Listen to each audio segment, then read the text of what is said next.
Bismillahirrahmanirrahim. Assalamualaikum warahmatullahi wabarakatuh. Perkenalkan, nama saya Rafnita Sahati dari kelas 30C. Pada video ini, saya akan menjelaskan materi tentang paragraf. Pengertian paragraf. Paragraf adalah suatu rangkaian kalimat yang memiliki gagasan utama.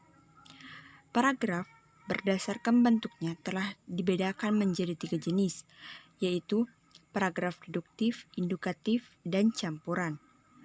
Sedangkan, menurut tujuan, paragraf dibedakan menjadi 5 jenis, yaitu paragraf narasi, argumentasi, eksposisi, deskripsi, dan persuasi. Paragraf dibuat dengan mengembangkan sebuah gagasan utama. Paragraf terhimpun atas beberapa kalimat yang bertautan membentuk suatu ide ataupun gagasan. Pembagian paragraf berdasarkan bentuknya. Pembagian paragraf berdasarkan bentuknya terbagi atas 3, yaitu paragraf deduktif, induktif, dan campuran. Paragraf deduktif. Paragraf deduktif adalah suatu paragraf yang kalimat utamanya terletak di awal paragraf. Dalam paragraf ini, diawali dengan kalimat utama yang menceritakan sesuatu yang bersifat umum, baru kemudian menceritakan hal-hal yang bersifat khusus. Contohnya terdapat pada PowerPoint berikut ini. Selanjutnya, paragraf induktif. Paragraf induktif adalah sebuah paragraf yang kalimat utamanya terletak pada akhir paragraf. Kalimat ini pada umumnya berisi sebuah kesimpulan dari gagasan penjelas yang telah diuraikan. Dimulai dengan mengemukakan fakta-fakta, kemudian fakta tersebut digeneralisasikan ke dalam sebuah kalimat.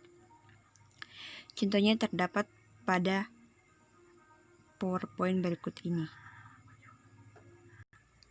Selanjutnya, paragraf campuran. Paragraf campuran adalah sebuah paragraf yang gagasan utamanya berada pada awal kalimat pertama dan kalimat terakhir. Tetapi, bisa juga dikatakan bahwa paragraf campuran adalah sebuah paragraf yang dimulai dengan mengemukakan kalimat utama dan diakhiri pula dengan kalimat utama. Contohnya terdapat pada PowerPoint berikut. Selanjutnya, pembagian paragraf menurut tujuannya.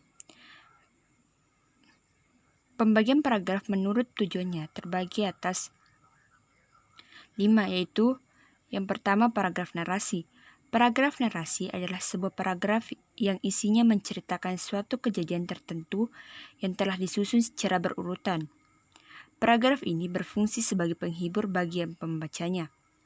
Ciri-ciri dari paragraf ini yaitu adanya tokoh, konflik, dan tempat. Adanya alur cerita yang disampaikan secara berurutan, dan terdapat sudut pandang.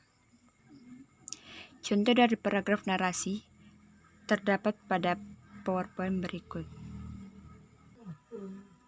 Yang kedua, paragraf argumentasi.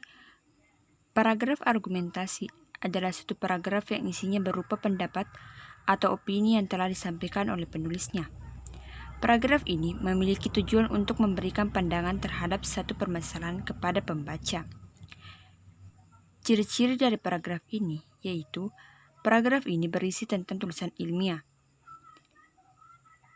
menyertakan argumentasi yang kuat berupa data atau fakta supaya pembaca percaya. Terdapat kesimpulan pada akhir paragraf. Kesimpulan tersebut sebagai penguat dari pendapat-pendapat yang telah dijelaskan. Contoh paragraf argumentasi terdapat pada PowerPoint berikut. Yang ketiga, paragraf eksposisi. Paragraf eksposisi adalah sebuah paragraf yang berisi tentang informasi-informasi yang berupa pengetahuan atau berita. Paragraf ini bertujuan untuk memberikan informasi yang sangat jelas kepada pembaca terkait topik yang telah disampaikan. Ciri-ciri dari paragraf ini yaitu paragraf yang memuat karya ilmiah, mempunyai tujuan sebagai pemberi informasi.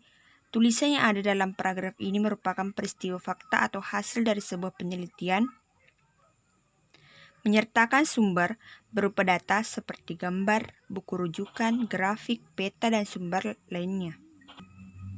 Contoh paragraf eksposisi terdapat pada PowerPoint berikut ini. Yang keempat, paragraf deskripsi.